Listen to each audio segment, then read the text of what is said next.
जमाल फारूकी मशहूर बच्चों के अदीब थे। वह जासूसी और तजस्सुस से भरपूर कहानियां लिखा करते थे। उनकी कहानियां चाहे बच्चे हों या बड़े, सब बड़े शौक से पढ़ते थे। फारूकी साहब के घर में उनके अलावा बस एक काबिल एतबार पुराना नौकर नासिर था, जो दिन रात खिदमत में लगा रहता। उनकी बीवी का कई बरस पहले इंतकाल हो चुका था और उनका इकलौता बेटा इंजीनियर था जो अमेरिका में रहता था। हर साल फारूकी साहब 2 महीने अपने बेटे के पास गुजारते। वह मई के आखिरी हफ्ते में रवाना होते और जून जुलाई की गर्मियां वहां गुजारकर अगस्त की शुरुआत में वापस आते। इस साल भी मई का आखिरी हफ्ता शुरू हो चुका था। हमेशा की तरह रवानी की तैयारियां मुकम्मल थीं। नासिर को 2 महीने की छुट्टी दी गई कि वह हर दूसरे तीसरे दिन आकर घर की सफाई करता रहे। फारूकी साहब के पड़ोसी काशिफ, जो 9वीं जमात का तालिब इल्म था, उनका बड़ा मद्दाह था। उसे कहानियां पढ़ने के साथ साथ लिखने का भी जुनून था, मगर उसकी तहरीरों में नापुख्तगी थी। जुमले बेरब्त और कवायद की गलतियों से भरे होते, इसीलिए अब तक कोई कहानी रिसाले में छप न सकी थी। फारूकी साहब की रवानी के कुछ दिन बाद शाम को काशिफ अपने दोस्तों के साथ गली में क्रिकेट खेल रहा था। गेंद उसके हाथ से छूटकर फारूकी साहब के घर जा गिरी। घर पर कोई न था और तयशुदा कानून के मुताबिक गेंद लेने का काम काशिफ ही को करना था।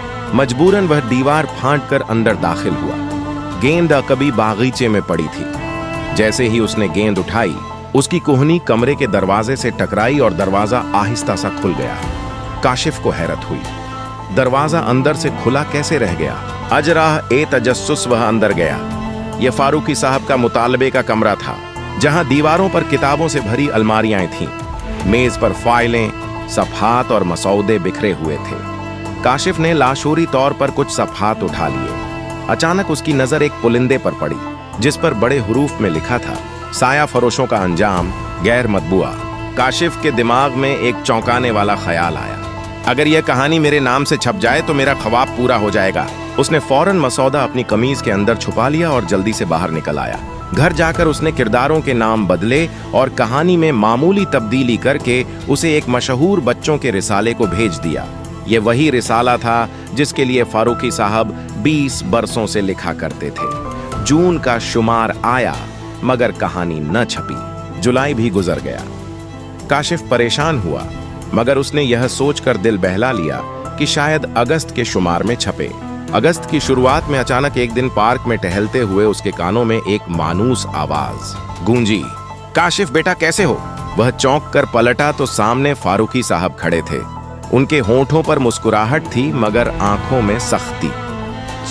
जी अंकल, मैं ठीक हूं। काशिफ के होंठ कांप गए। फारूकी साहब ने आहिस्तगी से पूछा, तुम्हारी कहानी क्यों नहीं छपी? काशिफ का रंग उड़ गया। कौन सी कहानी अंकल? वह हकलाया। फारूकी साहब ने धीमी मगर भारी आवाज में कहा, वही कहानी जो तुमने मेरी मेज से उठाई थी। काशिफ के कदम लड़खड़ा गए। मैंने कुछ नहीं लिया अंकल। वह घबरा गया।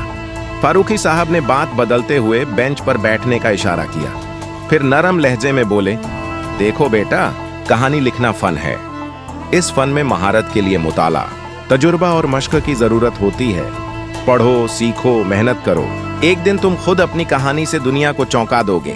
काशिफ की आंखों से आंसू बह निकले। वह बोला, मैं शर्मिंदा हूं अंकल, मुझे माफ कर दीजिए। फारूकी साहब ने सर पर हाथ रखते हुए कहा, मैं तुम्हें माफ करता हूं, लेकिन शर्त यह है कि आइंदा कभी गलत तरीका इख्तियार न करोगे। काशिफ भारी कदमों से वापस जाने लगा, मगर चंद कदम चलकर रुक गया। पलट कर बोला, अंकल एक सवाल, आपको कैसे पता चला कि कहानी मैंने ली थी? फारूकी साहब की आंखों में चमक आ गई। वह खड़े हुए और कहा, रहे नाम अल्लाह का। यह सुनकर काशिफ के दिल में बिजली सी कौंध गई। उसे अचानक याद आया कि फारूकी साहब अपनी हर कहानी के आखिर में यह मुखत्तस फिक्रा लिखा करते थे। यह उनकी पहचान थी। उसने मसौदे में किरदारों के नाम तो बदले, मगर यह जुमला छोड़ दिया। असल राज यहीं खुल गया था।